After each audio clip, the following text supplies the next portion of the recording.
আমি অমিত আছি তোমাদের সঙ্গে, আর তোমরা শুনছো ভৌতিক কথা। কিছু অনুভূতি এমন যা তোমাদেরও হতে পারে। ঘটনা স্ক্রিপ্টিংয়ে রয়েছে নেহা।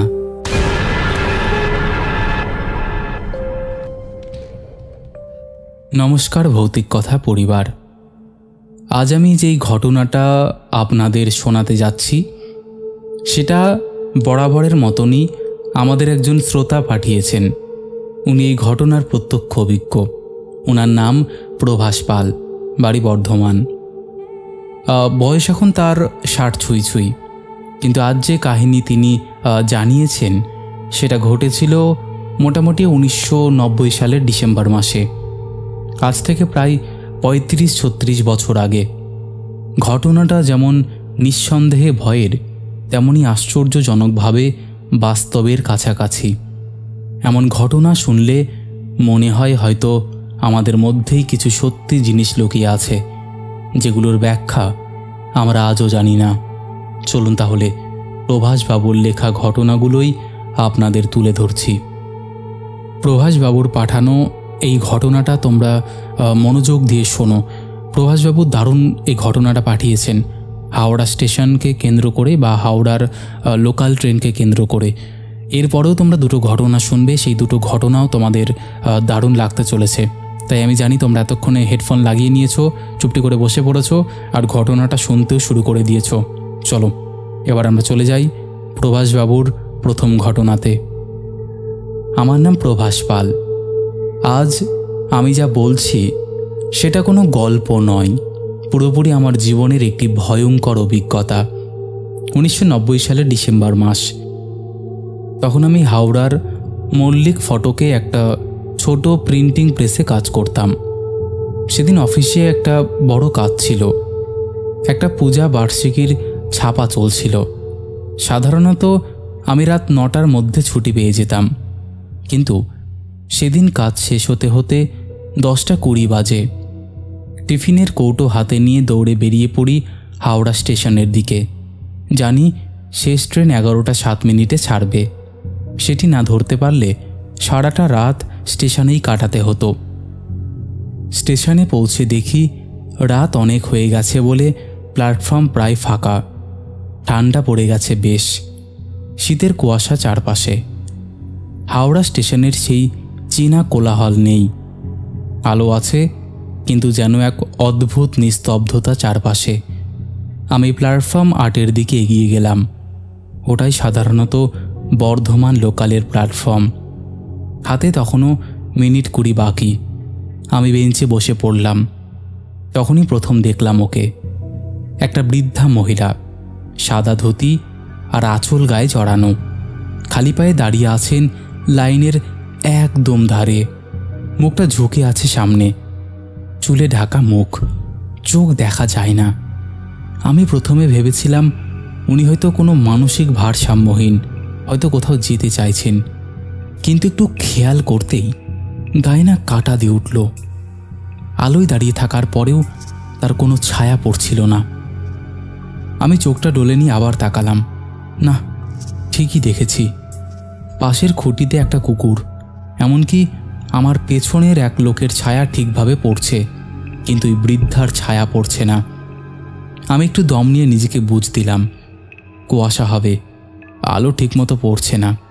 কিন্তু তার কয়েক সেকেন্ড পরেই উনি যেভাবে হঠাৎ মুখ তুললেন, তাতে আমার নিঃশ্বাস বন্ধ হয়ে আসছিল।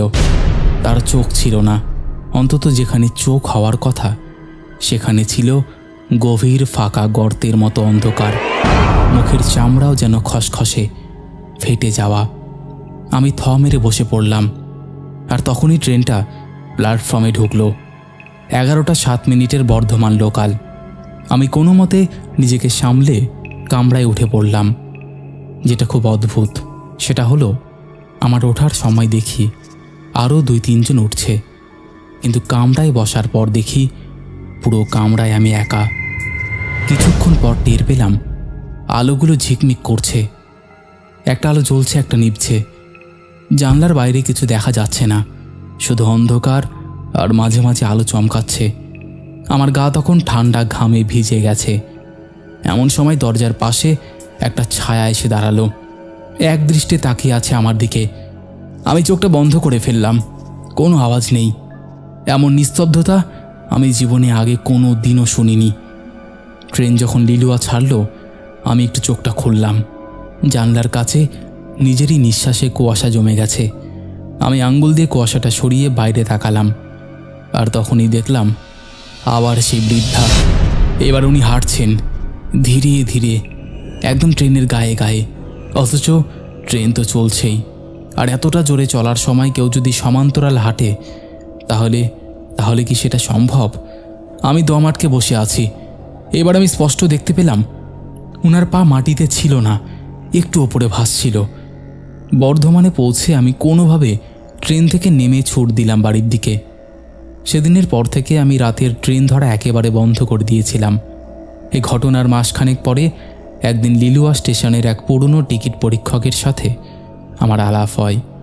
কথায় কথায় আমি ঘটনাটা বলি। শুনে উনি কিছুক্ষণ চুপ করেছিলেন, তারপর বললেন, এই প্ল্যাটফর্মে এক বৃদ্ধা মহিলা বহু বছর আগে আত্মহত্যা করেন। মানসিক ভারসাম্যহীন ছিলেন, পরনে ছিল সাদা কাপড়। রাত 11টার দিকে বর্ধমান লোকালে উঠতে গিয়ে ট্রেনের ওপর ঝাঁপ দেন।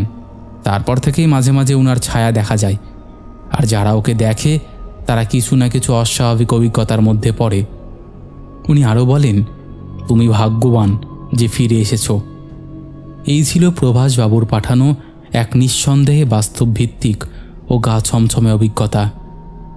ঘটনাটা শুনে আপনাদের মনেও যদি কোনো অভিজ্ঞতা জেগে ওঠে তাহলে আমাদের জানাতে ভুলবেন না। আর এমনই আরও বাস্তবভিত্তিক ভৌতিক ঘটনা শুনতে আমাদের ভৌতিক কথা পরিবারের সঙ্গে যুক্ত থাকুন। রাত জেগে ট্রেন ধরার আগে একবার ভাববেন কে দাঁড়িয়ে আছে আপনার সিটের উল্টো দিকে। আশা করছি তোমাদের ভালোই লাগবে, ভালো লাগারই কথা, কারণ আমাদের এই পরিবারে এখন জমজমাট ঘটনা আসছে যেগুলো শুনে তোমরা খুব পছন্দ করছো। তবে তোমাদের লাইক কমেন্ট কিন্তু বেশি পড়ছে না। অবশ্যই তোমরা বেশি বেশি করে লাইক কমেন্ট আর শেয়ার করো, যাতে আমাদের এই পরিবার আরও লোকের মাঝে ছড়িয়ে পড়তে পারে। আর অবশ্যই হাইপ করতে ভুলো না, কিন্তু হাইপ করছো তো অবশ্যই কমেন্ট করে জানিও। চলো আর কথা না বাড়িয়ে এবার আমরা শুরু করছি পরের ঘটনা। পরের ঘটনাটা একজন ডেলিভারি বয়কে কেন্দ্র করে। আশা করছি তোমাদের ভালোই লাগবে। চলো এবার আমরা শুরু করি পরের ঘটনা। নমস্কার। আজ আমি যে ঘটনাটা তোমাদেরকে শোনাতে চলেছি সেটা পাঠিয়েছেন একজন শ্রোতা বন্ধু। তবে উনি এবার উনার নাম প্রকাশে অনিচ্ছুক, তাই আমি তার ইচ্ছাকে সম্মান জানাই। তিনি বলেন, এটা শুধুই তার জীবনের একটা ঘটনা নয়, এটা তার জীবনের একটা ছায়া হয়ে রয়ে গেছে। আজও রাত হলে সেই ছায়া ঘিরে ধরে তাকে। ঘটনার বিবরণটা আমি এবার একদম তার নিজের ভাষাতেই তুলে ধরছি। অমিতদা, আমি জানি না আপনি আমার কথা বিশ্বাস করবেন কি না, কিন্তু আমি প্রতিজ্ঞা করে বলছি এই ঘটনাটার প্রতিটি শব্দ আমি যেভাবে মনে রেখেছি সেভাবেই লিখছি। আজও এই ঘটনার পর রাতে একা বাইক নিয়ে বেরোতে পারি না। কেউ যদি ভবিষ্যতে ওই রাস্তাটা ধরে যায় অন্তত জানুক সেখানে সব কিছু ঠিকঠাক নয়। ঘটনাটা প্রায় 10 বছর আগের। তখন আমার বয়স ওই 24 মতন। তখন আমি কলেজ পাশ করে একটা ছোট্ট কাজ করতাম। সারাদিন একটা ছোট দোকানে হেল্পারের মতো কাজ করতাম, আর সন্ধে নামলেই বাইকে করে ডেলিভারি দিতাম বিভিন্ন জায়গায়। পার্ট টাইম ডেলিভারি বয় হিসেবে একটা লোকাল রেস্টুরেন্টে যুক্ত ছিলাম। পেমেন্ট খুব একটা ভালো ছিল না, কিন্তু স্বাধীনতা ছিল, বাইক চালানোর আনন্দ ছিল, আর নিজের মতো করে রাস্তায় চলাফেরা করার সুযোগ ছিল। সে রাতে আমার রুটিন ডেলিভারির শেষে একটা অর্ডার ছিল একটু দূরে, প্রায় ঘন্টাখানেক বাইকের রাস্তা। তখন বর্ষাকাল ছিল, তাই দোকানের সামনে প্লাস্টিকের ছাউনি ঝুলছিল আর রাস্তাঘাট বেশ কাদা মাটিতে ভরেছিল। সন্ধ্যের দিকে যখন বেরোলাম হালকা বৃষ্টি হচ্ছিল, কিন্তু সেটা খুবই মৃদু। দোকানের মালিক বলল, সেই ডেলিভারিটা সেরে নিস, তারপর আর কোনো কাজ নেই। আমি রাজি হলাম। বাইকে উঠে রেনকোট পরে রওনা দিলাম। সেই ডেলিভারিটা শেষ করে যখন ফেরার পথে উঠলাম তখন প্রায় 1টা বাজে। আমি ছিলাম কল্যাণী হাইওয়ের একটা লম্বা সোজা রাস্তায়। রাস্তাটা একদম ফাঁকা, আশেপাশে কোনো গাড়ি নেই, হেডলাইটের আলো ছাড়া কিছুই দেখা যায় না। পাশে মাঝে মাঝে বড় বড় গাছ, তার মাঝে ধানের জমি বা ফাঁকা মাঠ। অনেক জায়গায় আবার রাস্তার পাশ দিয়ে ছোট্ট ঝোপঝাড়, জঙ্গলের মতো কিছু ছিল। রাস্তাটায় আমি বহুবার গিয়েছি, কিন্তু সেদিন কিছু একটা অদ্ভুত ছিল। পুরো পরিবেশটা নিস্তব্ধ, একটা কুকুরের ডাকও নেই, কেবল মাঝে মাঝে পাতার হালকা নড়ার শব্দ। আর জোনাকির আলো, কোনো স্ট্রিট লাইট ছিল না। পুরো জায়গাটা শুধুই বাইকের আলোয় আলোকিত। বাইকের ফুয়েল তখনও ভালো পরিমাণে ছিল, স্পিড এই মোটামুটি 50-60-এর কাছাকাছি। আমি গুনগুন করে গান গাইছিলাম নিজের মতো। ক্লান্ত ছিলাম, কিন্তু তাড়াতাড়ি বাড়ি পৌঁছতে চাইছিলাম। হঠাৎ বাইক একটু কেঁপে উঠল, যেন একবার ভারসাম্য হারালো। আমি ভাবলাম হয়তো কোনো ছোট পাথর পড়েছিল রাস্তায়, বা চাকা একটু খাদের কিনারায় গেছিল, কিন্তু সোজা রাস্তা ছিল। জানি এই পথ আমি কতবার পেয়েছি। বাইক ধীরে হয়ে এলো, গ্যাস ঠিকঠাক ছিল, ব্রেক চাপিনি, কিন্তু বাইক যেন নিজে থেকেই গতি কমালো। তখন আমার শরীরে একটা অদ্ভুত শীতল অনুভব হলো, বুকের ভেতর হালকা ধুকপুকানি শুরু। ঠিক 200 মিটার পর আমার চোখটা আটকে গেল। রাস্তার মাঝখানে একটা লোক দাঁড়িয়ে, সাদা পাজামা পাঞ্জাবি পরা, মাথায় যেন একটা টোপরের মতো কিছু। মুখ পরিষ্কার করে দেখা যাচ্ছিল না, কারণ বাইকের আলো ঠিক তার মুখে পড়ছিল না, কিন্তু শরীরটা পুরো সাদা। আমি প্রথমে ভাবলাম রাস্তায় কেউ সাহায্য চাইছে, হয়তো কোনো সাধু বা কেউ গাড়ি খারাপ হওয়ায় দাঁড়িয়ে আছে। আমি গতি কমিয়ে আনলাম, কিন্তু তখনই আমার চোখে পড়ল লোকটার শরীর ছায়াহীন। তার পায়ের কাছে কোনো ছায়া পড়ছে না, এমনকি বাইকের আলো যেন তার শরীর ভেদ করতে পারছে না। একটা ধোঁয়াশা মতো জমে আছে। এত রাতে কেউ রাস্তার মাঝখানে দাঁড়িয়ে থাকলে একটা শরীরই প্রতিক্রিয়া থাকে, কিন্তু ওর মধ্যে কিছুই নেই, একেবারে স্থির। আমি পাশ কাটিয়ে যাওয়ার জন্য বাইকটা ধীরে নিয়ে গেলাম, একটু বাঁদিকে ঘুরে এগোচ্ছিলাম। তখনই একটা হাওয়ার ধাক্কা আসলো। এক মুহূর্তের মধ্যে বাইকের হেডলাইটটা নিভে গেল। হেডলাইট নেভার সঙ্গে সঙ্গে বাইক বন্ধ হয়ে গেল। পুরো অন্ধকার, চারিদিক নিস্তব্ধ। পেছনে ফিরে তাকালাম, লোকটা নেই। আমি মাথা নিচু করে দ্রুত মোবাইল বার করলাম টর্চ জ্বালাবো বলে, কিন্তু মোবাইলেও নেটওয়ার্ক নেই, আর লাইটও কোনোভাবেই চলছে না। এমন তো হয় না কখনো। আমি বহুবার ওই জায়গায় ছিলাম, সিগন্যাল একবারও যায়নি। বাইক স্টার্ট করলাম, 1 বার 2 বার 5 বার, কিন্তু হচ্ছে না। কিক মারলাম, আবার চেষ্টা করলাম, মোটর কোনো আওয়াজ দিচ্ছে না। মনে হলো বাইকটা যেন পাথরের মতো ভারী হয়ে গেছে। চারিদিকে কুয়াশা জমতে শুরু করলো, গায়ে ঠান্ডা লাগছে, অথচ ঘামছি। হঠাৎ মনে হলো কেউ আমার পেছনে দাঁড়িয়ে।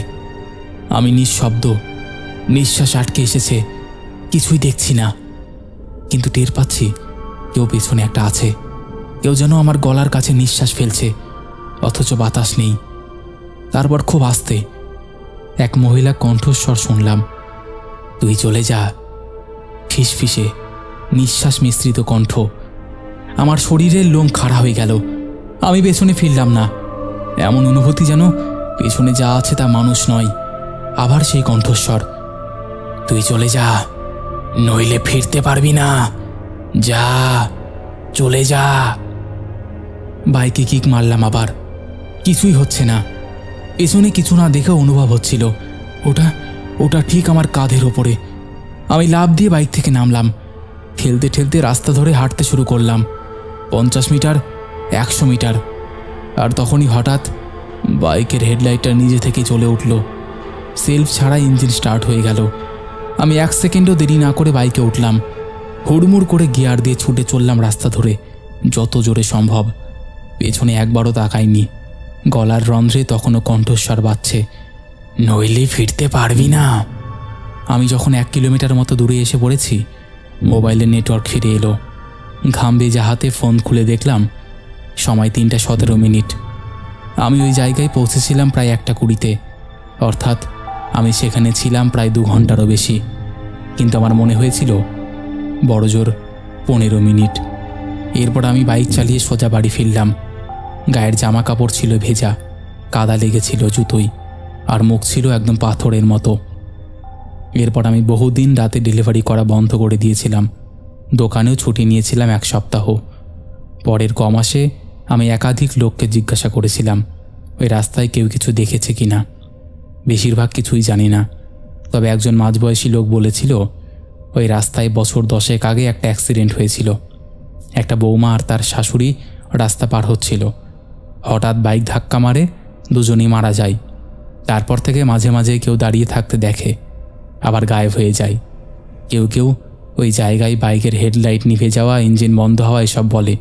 কেউ কেউ জানে গল্পটা সত্যি কিনা, তবে আমি যা দেখেছি তা শুধুই দেখিনি, অনুভব করেছি। আমি চাই কেউ যেন আমার মতো ভুল না করে।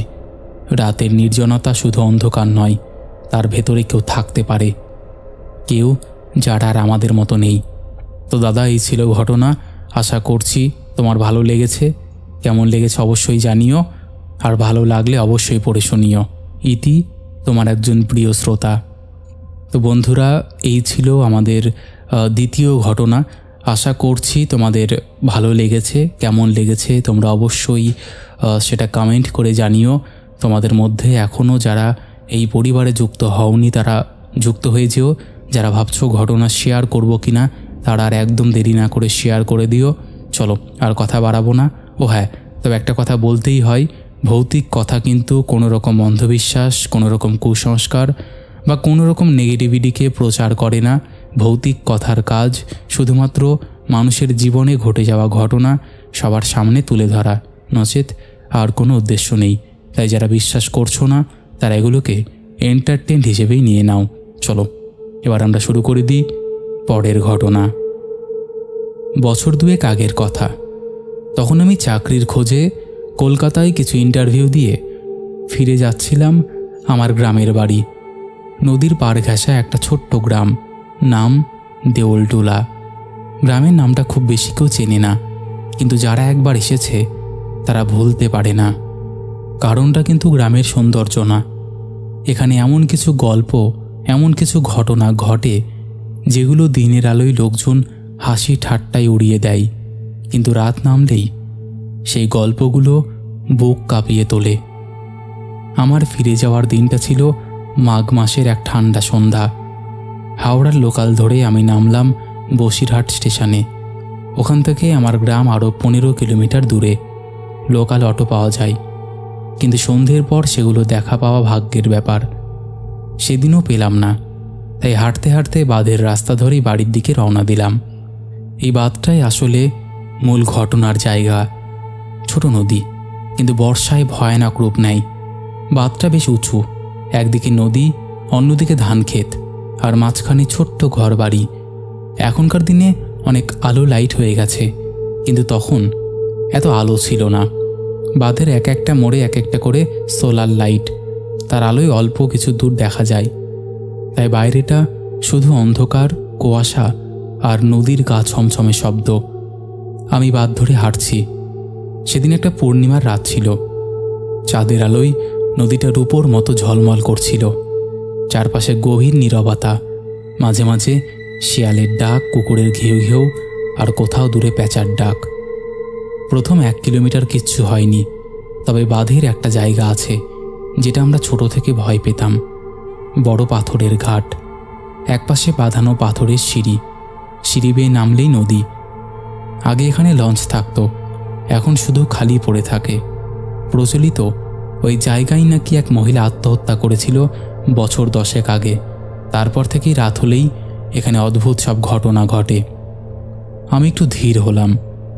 হঠাৎই বাঁধের ওই জায়গাটায় আসতেই কেমন যেন ঠান্ডা বাতাস বয়ে গেল, একদম হাড়ের মধ্যে কাঁপুনি ধরিয়ে দেওয়া ঠান্ডা। অদ্ভুত ব্যাপার হলো, আমি স্পষ্ট কান্নার মতো একটা শব্দ পেলাম। একবার ভাবলাম গাংচিল বা নদীর পাড়ের পাখির কোনো ডাক কিনা, কিন্তু না, এটা ছিল এক নারী কণ্ঠের দীর্ঘ করুণ কান্না, যেন কেউ বুক ফেটে কাঁদছে। আমি দাঁড়িয়ে গেলাম। শব্দটা স্পষ্ট হয়ে উঠল, পাথরের সিঁড়ির নিচ থেকে আসছে। সাহস করে একটু এগিয়ে গেলাম। মোবাইলের টর্চ জ্বালালাম, কিন্তু আলোয় কিছুই দেখা গেল না, শুধু নদীর ঢেউয়ের আলতো ঢেউ আর অদ্ভুত কুয়াশা। আমি পিছিয়ে আসতে চাইছিলাম, ঠিক তখনই ঘটল ঘটনাটা। নদীর দিকে তাকিয়েছিলাম, হঠাৎ একটা নারী মূর্তি একেবারে সাদা কাপড়ে ঢাকা ধীরে ধীরে সিঁড়ি বেয়ে উঠতে শুরু করলো। আমি পাথরের মতো জমে গেলাম। সে যেন আমাকে দেখছেই না। মাথা নিচু, ভেজা কাপড় গায়ে, সিঁড়ি বেয়ে উঠছে একেবারে নিঃশব্দে। আমি দম বন্ধ করে দাঁড়িয়ে আছি, নড়ারও সাহস নেই। মূর্তিটা একেবারে আমার সামনে এসে দাঁড়ালো। চেহারা স্পষ্ট দেখা যাচ্ছে না, চুল সব সামনে ঝুলে, কাপড় চেপে গা বেয়ে পড়ছে। হঠাৎ সে মাথা তোলে। আমি চোখ বন্ধ করে ফেললাম। মনে হলো সে হাসছে, এক বিকট ঠান্ডা বিকৃত হাসি। তারপর আমি আর কিছুই মনে করতে পারি না। জ্ঞান ফিরল কখন, কিভাবে, পরিষ্কার মনে নেই। শুধু মনে আছে কারোর ডাকাডাকির আওয়াজে চোখ খুলেছিলাম। চারিপাশে অন্ধকার, কুয়াশা ঘেরা পরিবেশ। আমার মাথার নিচে একটা মোটা গামছা, পাশে একটা টর্চ জ্বলছে। আমার দিকে তাকিয়েছিলেন এক বৃদ্ধ। বয়স 80 পেরিয়ে গেছে বলে মনে হলো, কিন্তু চেহারাটা আশ্চর্য রকম কঠিন, যেন নদীর জল আর সময় একসাথে তার মুখটাকে ধোলাই করে দিয়েছে। গায়ে ধুতি, গলায় একটা শুকনো তুলসীর মালা। তিনি বললেন, আবার কেউ দেখে ফেললে রে? বলেছিলাম না, আবার ওই পাথরের ঘাটে গেলে এমনই হবে। আমি রীতিমতো কাঁপছিলাম। বসে পড়ে কাঁপা কাঁপা গলায় বললাম, আমি দেখেছি ওকে। কি ছিল ওটা? বৃদ্ধ উঠে দাঁড়ালেন, বললেন, চল এখান থেকে উঠে যা, কথা পরে হবে। ঘাটে বেশিক্ষণ থাকা যায় না, ওটা আনতে পারে। একবার না হয় বাঁচলি। তারপর আমরা বাঁধ ধরে হাঁটতে লাগলাম। অনেকটা দূরে গ্রামের শেষ মাথার দিকে একটা ঝুপড়ি ঘর, সেখানেই উনি থাকেন। ভোরের দিকে উনি আমাকে চায়ের কাপ হাতে দিয়ে একটা কাঠের মোড়ায় বসিয়ে বললেন, তুই শহরের ছেলে, তোদের বিশ্বাস নেই এসব কথাই। তোদের কাছে ভূত মানেই সিনেমার গল্প, কিন্তু এই নদী, এই বাঁধ, এই ঘাট, এগুলো অনেক কিছু চেপে বসে আছে। তোর যা হয়েছে তার এক কোনাও তুই এখনো শুনিসনি। আমি জিজ্ঞেস করলাম, আপনি ওখানে কি করছিলেন? উনি উত্তরে বললেন, আমি ওই ঘাটটা দেখি। ওই ঘাটে দাঁড়িয়ে থাকা মানে জমের দরজায় ঘুরে আসা। আমি একসময় পুজোর কাজ করতাম। এরপর হঠাৎ এক রাতে এমন কিছুর মুখোমুখি হলাম, জীবনটা বদলে গেল। আমি তার চোখে সোজা তাকিয়েছিলাম। উনি আবার বলতে শুরু করলেন, 25 বছর আগে একটা মেয়ে ছিল, নাম কাকলি। শহর থেকে তার বিয়ে ঠিক হয়েছিল এই গ্রামেরই এক ধনী পোলার সঙ্গে, কিন্তু পছন্দের লোককে ছেড়ে এসে সে এক প্রকার জোর করেই বিয়ে দেয়। কাকলি বিয়ের পরের দিন রাতে বাঁধ ধরে হাঁটতে বেরিয়েছিল, তারপর আর ফেরেনি। কেউ কেউ বলতো সে নদীতে ঝাঁপ দিয়েছিল, কেউ বলতো স্বামীর ঘর থেকে পালিয়ে গিয়েছিল। কিন্তু তার বাবা, সে একা একা ওই ঘাটে বসে থাকতো দিনের পর দিন।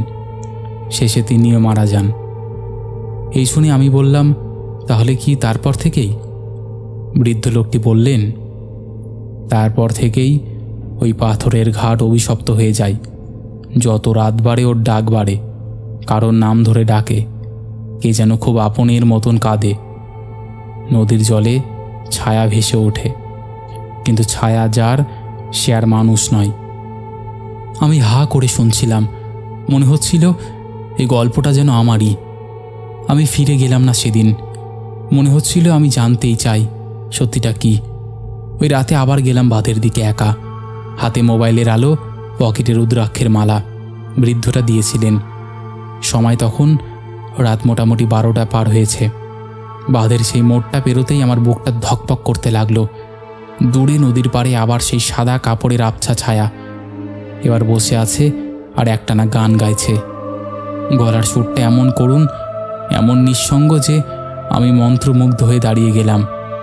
সে উঠে এসে দাঁড়ালো, ধীরে ধীরে পা ফেলে আমার দিকে আসছে। এবার আমি মোবাইলে টর্চ জ্বালালাম, কিন্তু আলো পড়ে না। যেদিকে সেদিকে আলো পৌঁছায় না। অথচ আমি দেখছি সে হাসছে। তার চোখ নেই, মুখে শুধু একরাশ হাহাকার, যেন 1000 বছর ধরে কান্না জমে আছে তার মুখে। হঠাৎই পেছন থেকে কে যেন জোরে টান মারল। আমি হুমড়ি খেয়ে পড়লাম। চোখ খুলে দেখি আবার সেই বৃদ্ধ আমাকে বলছে, তুই মরতে চাস? বলেছিলাম না ওর দিকে তাকাবি না? ওর গান শোনা মানে হলো তুই টান খাচ্ছিস। আমি আর কিচ্ছু বলিনি, চলে এসেছিলাম। পরদিন গ্রামের এক প্রবীণ ভদ্রলোকের কাছ থেকে জানা গেল ওই ঘাটে নাকি 7 জন মানুষ শেষ 20 বছরে মারা গিয়েছে। কেউ নদীতে ডুবে, কেউ হার্ট অ্যাটাকে, কেউ নিখোঁজ। কিন্তু একটা মিল ছিল, সবাই রাতে বাদ ধরে হাঁটছিল। বৃদ্ধ বললেন, ওই আত্মা বাধা পড়ে আছে, নদী তাকে ছাড়েনি, সময় তাকে ছাড়েনি। যতদিন পর্যন্ত কেউ তার শেষ ইচ্ছা জানবে না, ও ওভাবেই ফিরে আসবে। ও চায় কেউ তাকে মনে রাখুক, কেউ স্বীকার করুক যে সে ভুলভাবে চলে গিয়েছিল, কেউ তাকে ফেরাতে আসবে। যাই হোক, আমি আর একদম দেরি করিনি। কিছুদিন পর শুনি সেই বৃদ্ধটা মারা গেছেন। এক রাতে বাঁধের পাশ থেকে তার দেহ উদ্ধার হয়। পাশে পড়েছিল সেই রুদ্রাক্ষের মালা। সব কিছু আমি লিখে রাখি, কারণ এখনও রাতে ঘুমোতে গেলে একটা গান কানে বাজে। আর মাঝরাতে দরজা খোলা পাই, জানালা থেকে হাওয়া আসে, ঠান্ডা ভারী, আর খুব কাছ থেকে মনে হয় কেউ একজন কাঁদছে। সেটা বলতে গেলে আমার এখনও পিছু ছাড়েনি। আশা করছি দাদা তোমার এই ঘটনাটা ভালো লাগবে। ভালো লাগলে অবশ্যই তুমি তোমার পরিবারে, মানে আমাদের পরিবারে পড়ে শুনিও। আমি একদম নাটকীয়ভাবে লিখলাম, তাই বলে আবার কেউ ভেবো না এটা কোনো বানানো ঘটনা বা বানানো গল্প। এটা একদম সত্য ঘটনা। তো বন্ধুরা, এই ছিল আমাদের জমজমাট একটি এপিসোড। আশা করছি তোমাদের ভালো লেগেছে। কেমন লেগেছে তোমরা অবশ্যই সেটা কমেন্ট করে জানিয়ে দাও। তোমাদের মধ্যে এখনও যারা এই পরিবারে যুক্ত হওনি তারা যুক্ত হয়ে যাও। চলো আর কথা বাড়াবো না, এবার আমরা শুরু করব শাউট আউট পর্ব। শেষের এপিসোডে ফার্স্ট কমেন্ট করেছে দীপ মল্লিক, সেকেন্ড কমেন্ট করেছে শুভশ্রী ব্যানার্জি, থার্ড কমেন্ট করেছে সুমন দেব বর্মন। 3 জনই লাভ রিয়াক্ট দিয়েছে। তারপরে কমেন্ট করেছে সুদীপ পুরকায়স্থ, রিজু অফিসিয়াল, রিক মণ্ডল, জয়শ্রী গুপ্তা, অনন্যা ভৌমিক, নন্দিনী রয়, দিলশাদ আহমেদ, গীতা গোস্বামী লিখেছে, হ্যালো ভাই, আমরা তো অধীর আগ্রহে সব ছেড়ে বসে আছি তোমার ঘটনা শোনার জন্য একদম। তারপরে কমেন্ট করেছে স্বর্ণাভ, লিখেছে একবার নামটা ভালো করে বলতে, হ্যালো স্বর্ণাভ। তারপরে কমেন্ট করেছে নয়ন মাঝি, লিখেছে দাদা একবার নামটা বলো, অনেক দিন আগে থেকেই আছি, আমাকে চিনো তুমি একদম। তারপরে কমেন্ট করেছে রেখা পাসমান, ঋতু লিখেছে একবার আমার নামটা নিও, হ্যালো ঋতু। তারপরে কমেন্ট করেছে সঙ্গীতা মজুমদার, বন্দনা রয়, স্নেহা ফ্রম বর্ধমান লিখেছে নামটা নিতে, হ্যালো স্নেহা। তারপরে কমেন্ট করেছে ইউজার ম্যাম, রবীন সামন্ত, অর্ণব, শুভশ্রী ব্যানার্জি লিখেছে, হ্যালো অমিত, আজকে দেরি করে ফেলেছো, অনেকক্ষণ থেকে বসে আছি তোমার মিষ্টি গলায় মিষ্টি ঘটনা শুনবো বলে, আমি তোমার শুভশ্রীদি। Thank you শুভশ্রীদি। তারপরে কমেন্ট করেছে জয় দাস, লক্ষ্মণ সর্দার, তন্নি হালদার লিখেছে বর্ষার রাত যত গাঢ় হয় গল্প শোনার নেশা তত বেড়ে যায়, থ্যাংক ইউ। তারপরে কমেন্ট করেছে মহিন পাল, ডিজে ব্লগার অনিশ লিখেছে 3টে ঘটনায় অসম লাগলো, সত্যি দাদা এখনকার ঘটনাগুলো ইউনিক আর ভয়ের হচ্ছে একদম। তারপরে কমেন্ট করেছে পম্পা মহন্ত, লিখেছে একবার আমার নামটা বলো, আমি হাওড়া শিবপুরে থাকি, হ্যালো পম্পাদি। তারপরে কমেন্ট করেছে রাহুল বর্মন, মনীষা হাদোয়েল, রাহুল বর্মন, সুমিত ঘোষ লিখেছে আজ তুমি অনেক দেরি করে ফেলেছো দাদা, ভৌতিক কথার গল্প আমার প্রতিদিনের ঘুমের বড়ি, থ্যাংক ইউ। হ্যাঁ গো, আগের দিন একটু দেরি হয়ে গেছিলো, আমি দেরি করিনি কিন্তু ইউটিউবের প্রবলেম। তারপরে কমেন্ট করেছে দীপিকা দাস, রিমি রয়, ববিতা অধিকারী, পীযূষ পাল, আলামিন মণ্ডল, মলাই চক্রবর্তী, এমডি মন, রত্না রয়, অমিতা ঠাকুর, সন্তু ভট্টাচার্য, সংঘমিত্র রয়, অভিজিৎ দাস, লাবণী পাল, মারিয়া বড়ুই, সন্দীপ ফোর, শঙ্কর চক্রবর্তী, বিষ্ণু সাধন পাল মজুমদার, রিকা, অঞ্জলি মণ্ডল, অনুরাধা দত্ত লিখেছে দারুণ দুর্ধর্ষ লাগলো আজকের ভৌতিক কথার এপিসোড, একদম অন্যরকম, হ্যাঁ গো। তারপরে কমেন্ট করেছে সোমা রয়, দীনেশ ঘণ্টা, মানস, আদিবা মিম, মঞ্জুষা মুখার্জি, সমর পোড়েল, এরকম অসংখ্য প্রিয় মানুষেরা আমাদের শেষের এপিসোডে কমেন্ট করেছে, যাদের কমেন্ট আমি আর চাইলেও পড়তে পারছি না। তো আজকের মতন এখানেই শেষ করছি, আবার দেখা হবে নতুন কোনো ঘটনা নিয়ে।